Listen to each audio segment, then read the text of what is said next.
Good evening guys.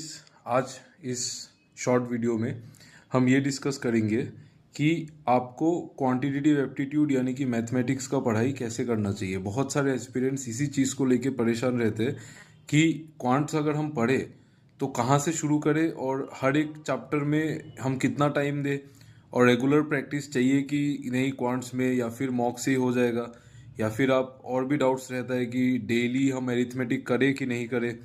तो आप जो भी एग्जाम के लिए प्रिपेयर कर रहे हैं, क्वांट्स जो होता है वो 3 सेक्शंस में डिवाइडेड रहता है। एक होता है बेसिक मैथ्स जो कि बैंकिंग और इंश्योरेंस में बहुत ज़्यादा आता है। एक होता है एडवांस मैथ्स। एडवांस मैथ्स में ज्योमेट्री, ट्रिगोनोमेट्री, अलजेब्रा और नंबर सिस्टम। और एक होता है एरिथमेटिक जहाँ पे ratio, proportion, percentage, profit loss वगैरह ये सब कुछ, time and work, time speed, mixture allegation, average वगैरह सब कुछ आता है। और एडवांस मैथ्स में कहीं ना कहीं परमुटेशन, कॉम्बिनेशन एंड प्रोबेबिलिटी भी आता है, और एडवांस मैथ्स में मेंसुरेशन भी आता है। तो हमको पहले क्या करना है, पहले आप जितना जल्दी पॉसिबल हो सके 4 to 5 मंथ्स में आप ट्राई कीजिए कि कंप्लीटली मैथ्स का सिलेबस कंप्लीट हो जाए आपसे। जितना भी मैथ्स है पहले आप उसको सारा चीज़ को पहले एक अच्छे टीचर से या फिर आपको जो भी पसंद है उनसे सबसे पहले क्वांट्स को कंप्लीट कीजिए। सिलेबस कंप्लीट करना सबसे बड़ा टास्क है। आधा से ज़्यादा लोग सिलेबस ही कंप्लीट नहीं कर पाते, फिर सोचते रहते कि कहाँ से पढ़ेंगे क्या नहीं, कितना पढ़ना है क्या नहीं। तो पहले आपको सिलेबस कंप्लीट करना है, ठीक है। अगर आप बैंकिंग में जा रहे हैं तो आपके लिए आपको एडवांस मैथ्स का कुछ नहीं करना है। तो आपको बेसिकली उसमें क्या करना है, रेगुलरली आपको वन लाइनर्स वगैरह रेगुलरली प्रैक्टिस करना है। जैसे सिंप्लीफिकेशन हो गया, नंबर सीरीज हो गया, क्वाड्रेटिक हो गया।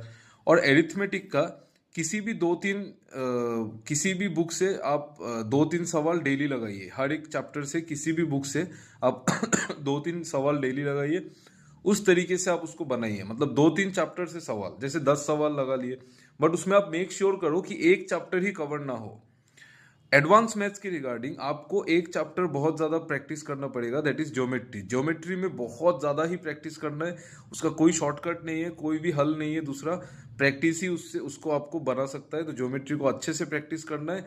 एल्जेब्रा आप एक बार उसको कंप्लीट कर लीजिए, फिर एल्जेब्रा को भी प्रैक्टिस कीजिए। तो आपको प्रैक्टिस इस तरह से करना है कि मैं एरिथमेटिक भी थोड़ा कर रहा हूँ, मैं एडवांस भी थोड़ा सा कर रहा हूँ, और मैं बेसिक मैथ्स भी थोड़ा सा कर रहा हूँ अगर आप बैंकिंग एस्पिरेंट है।